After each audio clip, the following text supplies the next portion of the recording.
Right guys, welcome to the first episode of Behind the Chalk Talk. I'm with Great Britain's most successful gymnast, Max Whitlock, and my teammate, so. Yes. Nice. First episode. Yep. It's exciting, something new.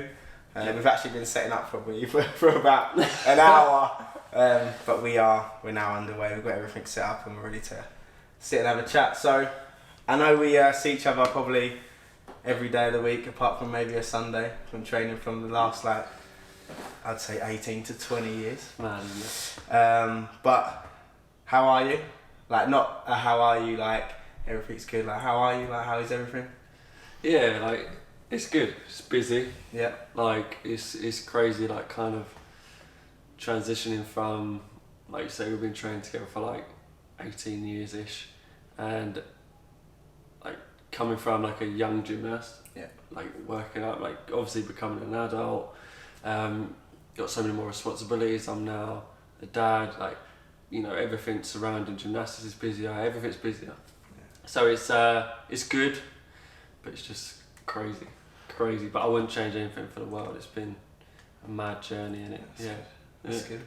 So I just want to take everyone back a little bit and give them a little bit of a backstory, just in case anyone that does follow me that doesn't follow you. Yep. Which I think is going to be probably not existing. But just take us through a little bit, just really briefly, how you started gym. So I started when I was 7.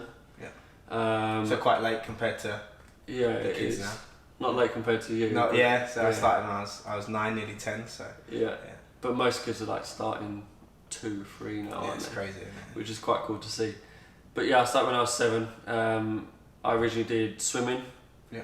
And then obviously I was balancing swimming and gymnastics, and I got through to represent GB squad in gymnastics, and that was the moment where I kind of had to pick one sport. Yeah. Because the hours in gymnastics ramp up really quickly, as you know. So I had to make a commitment. I had to obviously pick gymnastics or swimming, and it was quite hard at that time. Yeah. Because I was still really young. Obviously chose to go with gym, which I'm happy about. Yeah. Hours ramped up massively. I do still miss swimming. I love swimming. I sometimes still go swimming for recovery and everything like that. Yeah. But yeah, hours ramped up massively quick in gymnastics. Obviously started competing, competition started, and then it was year by year just taking it as it comes, yeah. And then just continued on from there. And here we are now. Crazy. So what's your earliest memory of doing gymnastics with me? Oh, bit of a slight twist on a question there. You know my memory's awful, so you're testing me. Shall I give you mine first? Yeah. So my first ever memory that I can remember now is we was in Lyon in France in a training camp. Oh yes, God. Yeah. In a training camp, and obviously you're that. Do you know what year that was? Oh mate, now you're testing me. We must have been about 10. Yeah. 11. Yeah, 9, 10, Something like that. Yeah. So yeah, training camp in Lyon,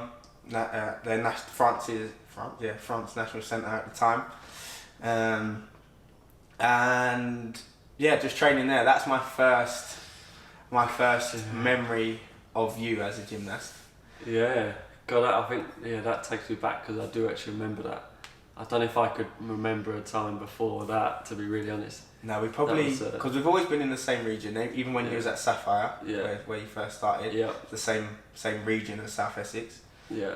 But being so competed against each other. So being that age gap as well in gymnastics, because when you go back in them days when it was what they call the compulsories or the elite grades now, NDPs for us. Yeah. I was always that age above you. Yeah. So we never actually competed against each other, but we competed with each other. That made sense. Yeah, of course.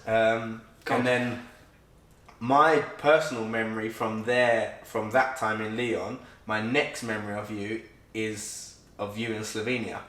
Okay. But that's quite a big gap. Yeah. Because that must have been at least 3, maybe even 4 years. Yeah, I was 13 when I went to Slovenia. Yeah. So we was we was even today in the gym, we was talking about like moving away from parents at a young age and stuff like that.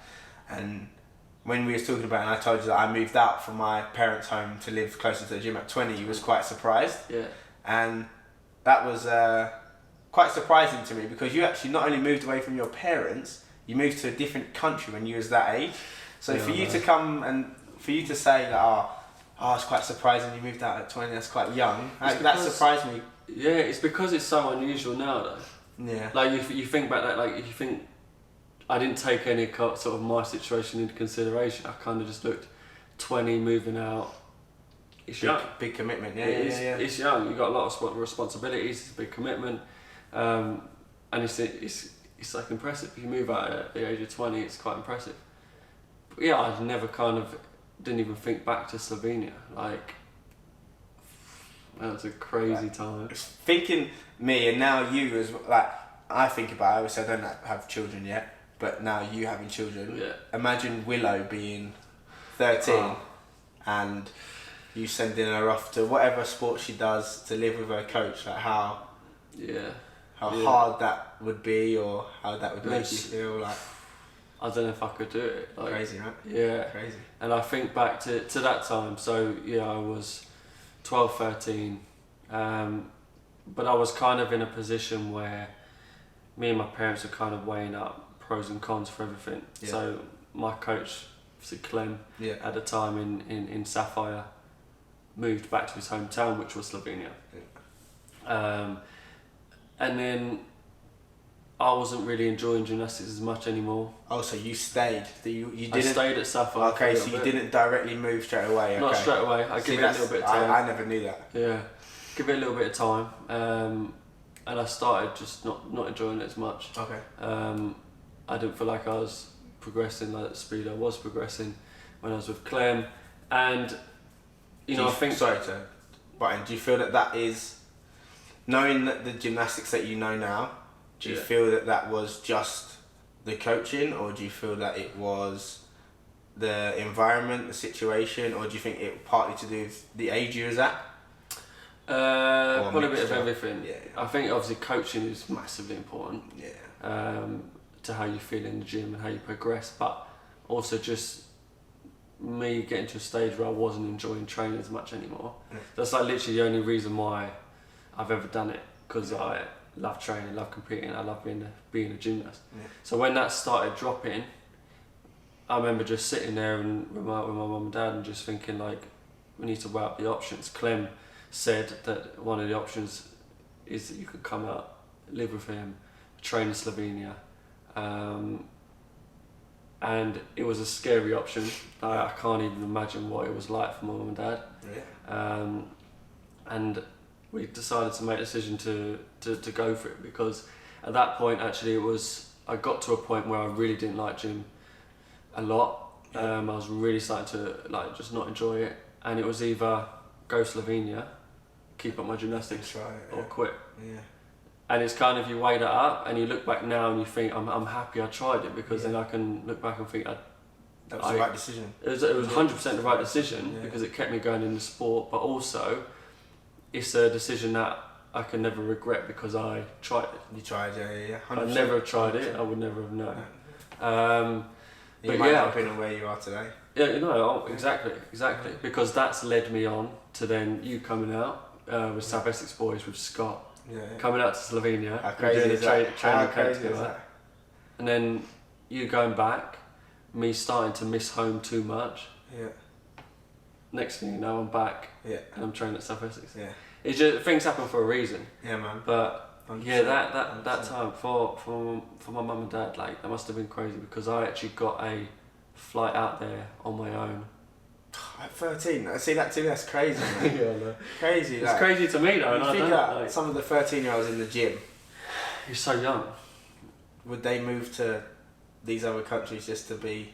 It's crazy, man. No, think about it. The sacrifice, and these conversations are what I want to use as a platform to get these small different sacrifices that people don't really know about, that gymnasts have and athletes have to be successful. I know everyone that is successful, you have to have sacrifices to be where you are, but being in the gym day in day out is a different type of graft than working in a building in London, which I understand is very difficult, but the actual physical graft and the sacrifices you make on your body and stuff like that. Yeah, I mean, everything has its challenges, doesn't it? But I think I was actually talking to Scott the other day in the gym, and you think about the journey and how much we was training in the gym. We were in the gym like 35 hours a week, Crazy. 6 days a week. In the summer holidays, we'd sometimes train from 10 till 8. 8, yeah, 3 sessions, man. 3 sessions in one day. Imagine doing that now. But that's the good thing. You look back now and you think, like, I wouldn't be able to do that. And then you look at the youngsters that are, you know, training a lot, and you think it's crazy. But when you think back to when you was doing it, you didn't think too much. No, you just enjoyed what you was doing, but you just done it. It Yeah. was what you done. It was what you like. You just went to gym. Yeah. You went to gym and you trained. And you trained hard. Yeah. Like, And you went to competitions and it was just a thing you did. Yeah, 100%. But it's just 100%. Yeah, just don't think about it at the time, which I think probably helps. Yeah, definitely. You do it for that many years. Yeah, 100%. So going from Slovenia, like I said, that was a huge sacrifice. And then my next memory of you is coming to South Essex. yeah. Really weird. My memory's quite good. Yeah, I know. So I remember you wearing all black leotard with black shorts. How do you remember that stuff? And we was doing on the tumble, jump off the springboard, round off, free flicks, tuck back. Yeah. And that is my first memory of you at South Essex. Yeah. So what's your first memory of being at South Essex? Do you have one? Or how far back does it go? God, I don't know. I wish I had better memories, but I can't remember specific stuff like that. I mean, I remember times of being at, you know, the old gym at South Essex and just like how we were felt as a gymnast and we trained, like in terms of the conditioning days that we'd done, that you'd literally stand at the door. So you remember more feelings than actual... Yeah. Okay. Like literally feeling sick by the door because the Saturday conditioning was so hard, and the triple sessions, the stuff we done in the... Do you know what a lot of people forget is, and what a lot of youngsters you talk about, we talk about like difference in generations and stuff. We used to do ballet as part of training. Yeah. So I remember like setting up, like in our lunch breaks, we used to have a long lunch break when we done 3 sessions a day, setting up a den in our lunch break. I remember all stuff like that. Okay, yeah. That was in the corner by the two-handed pommel. Yeah. A little dance studio you had. Yeah. So there's loads of stuff that stick out, but I don't know what my earliest one would be, but yeah, I can imagine that time was quite difficult for me because I was a really shy kid. I was going to come to that. You're not who... Okay, I know when kids grow up, they're not always who they are when they're an adult. Yeah. But for me, knowing you for how long I've known you, I think you are extremely different. Yeah. And to when I was like... Really, to when you was young. Yeah. And do you think that was... Do you think that would have happened no matter what, or do you think gymnastics brought that? Gymnastics, 100%. Yeah, like I was so shy. Scott even talks about stories where I didn't want to go into the shop and buy something because I'd be talking to someone. Yeah. And that's just crazy. 100% gymnastics brought confidence out of me. That's good. 100%. I even remember you talk about not even that long ago when, you know, interviews started coming in, like junior Europeans and stuff like that, and I just used to just be scared every single time. Now you're everywhere. See you in Sainsbury's everything now. Yeah, God. No, but yeah, gymnastics is 100% the reason, like for my helping my confidence and everything. Yeah, I put everything like that towards gymnastics, definitely. Because you're put in difficult environments, you're put in stressful environments, in training, uncomfortable environments. Yeah, you think about, you go to these competitions and you might not, inside you might not even be ready for the competition, but you have to deal with that emotion.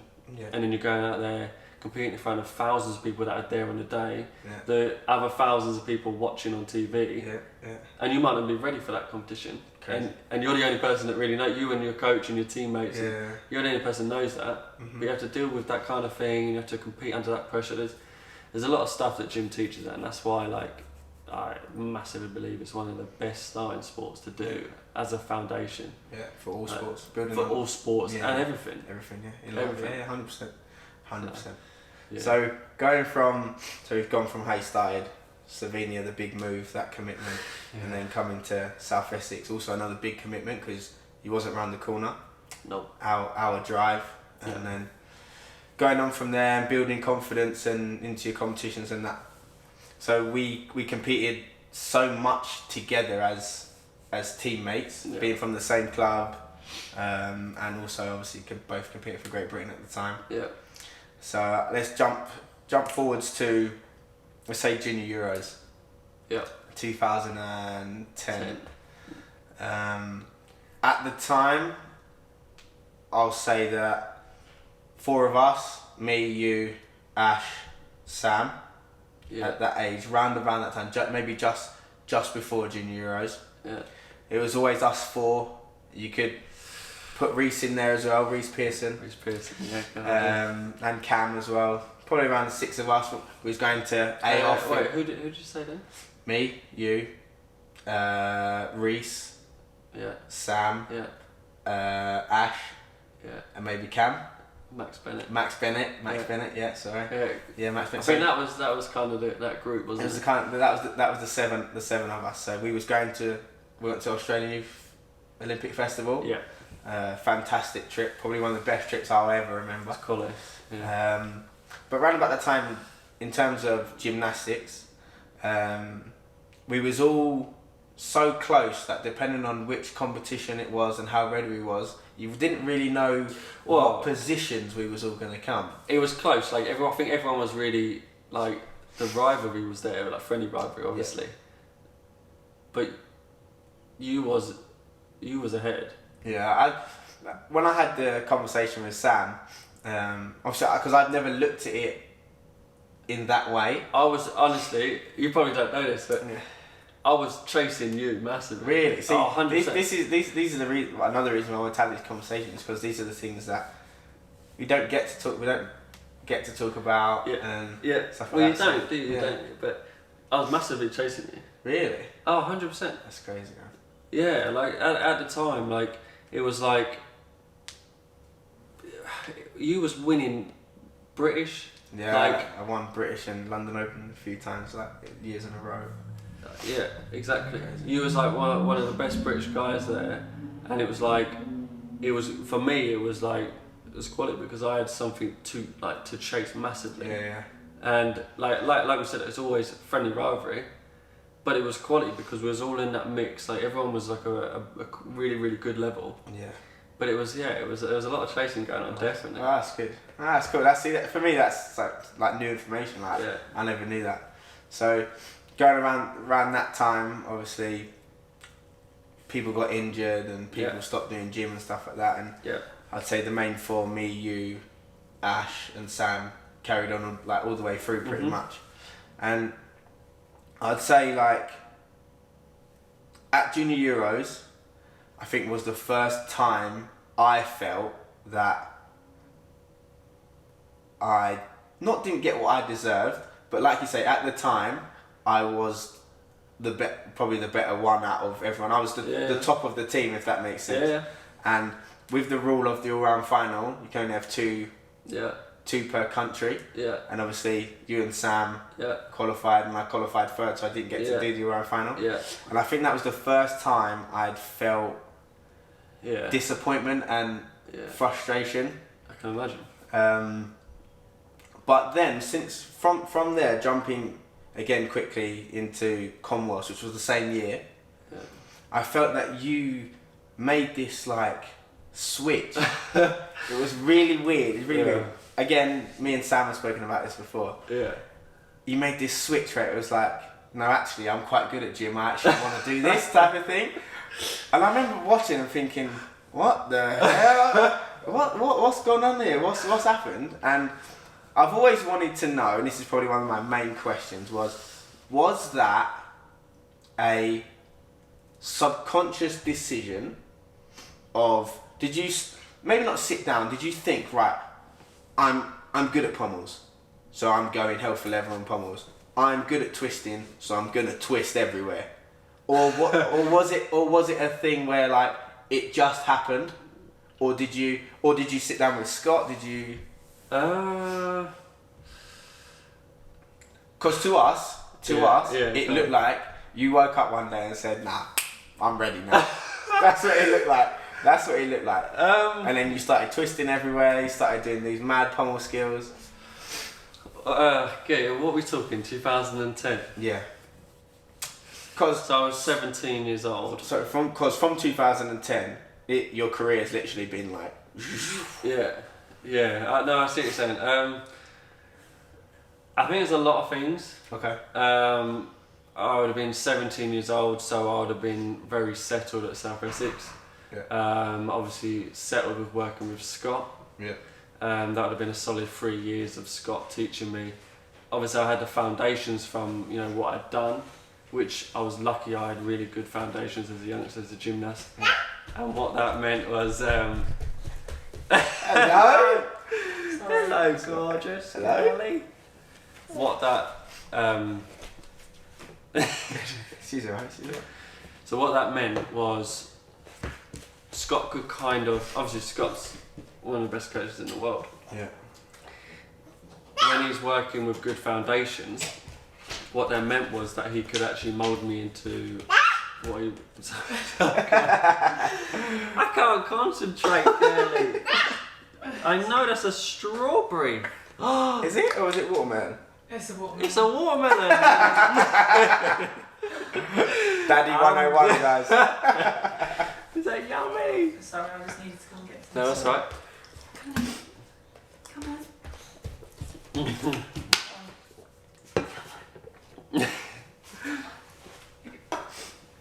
She's alright. No, so so when you talk about a solid 3 years at South Essex, Yeah.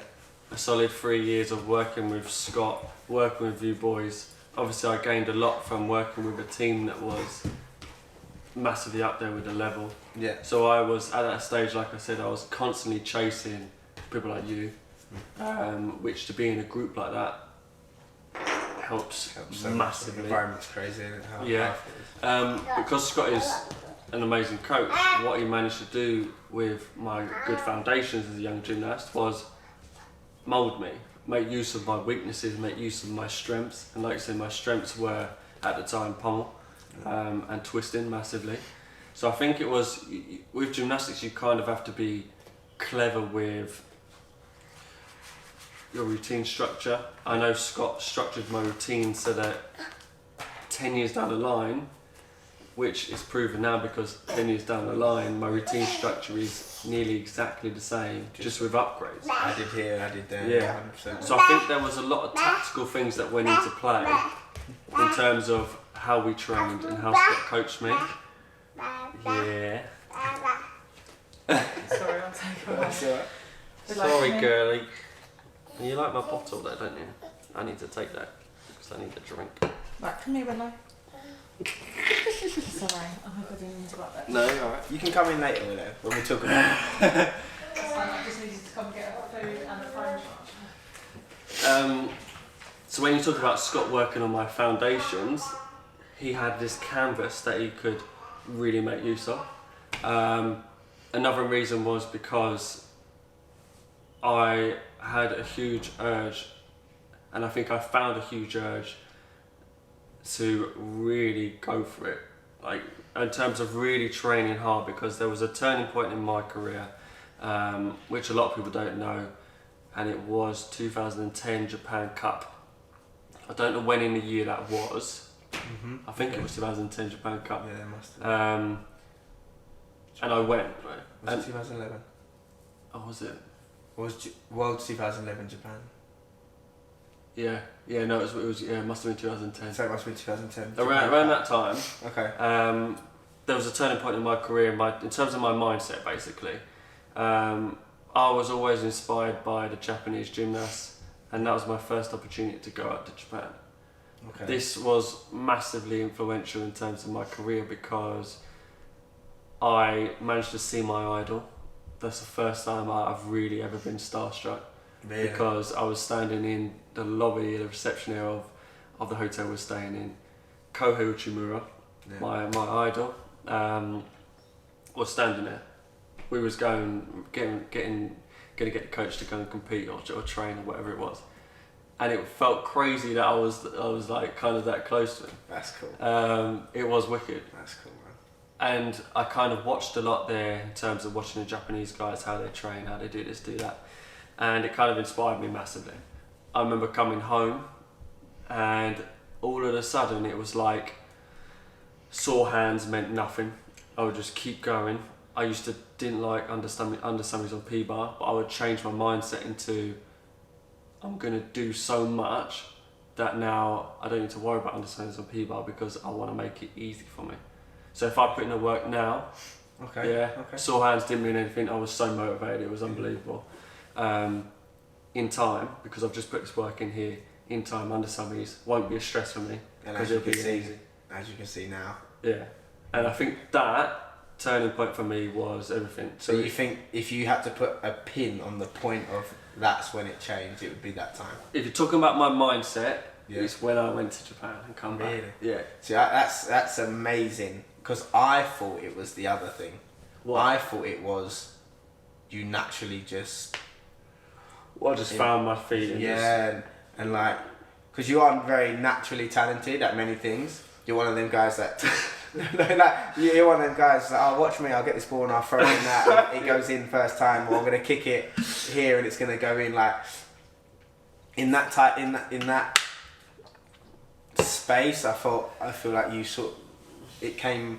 I thought it would be you sort of, oh, I can do this, oh, I do the next thing, I can do this, I can do this, I do the next thing. And obviously, like you say, with Scott being one of the best coaches in the world, having that influence, that information, that knowledge, don't get me wrong, it's everything to do. He's only gonna breed success and hard work and all them things. But for you to, and like you say, all them things do come into play, and you can't be what you want to be without all of them things. 100%. But in terms of mindset, that's the pinpoint. Everything was based on that, and I think what it shows is that it has to come from yourself. Like if I didn't have that turning point, I still think, I've always worked hard throughout my whole career, but that change in mindset triggered something that I was like, just literally non-stop. Powerful. Yeah, and kind of from then I just was massively motivated to then set targets, hit targets, and just keep going. Nice. Don't get me wrong, I come across stumbling blocks. Yeah? Oh, big time. See, for me, looking back at it, again, memory-wise, like, I don't think I saw them tumbling blocks because of your... Results, motivation, always in the gym, always training. And you saying that you was chasing me at that previous time. Yeah. I think the roles switched. Yeah. Excuse me. I'm gonna sneeze. Coronavirus.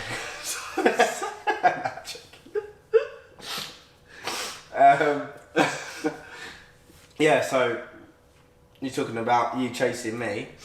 I feel like the roles switched a little bit. Yeah.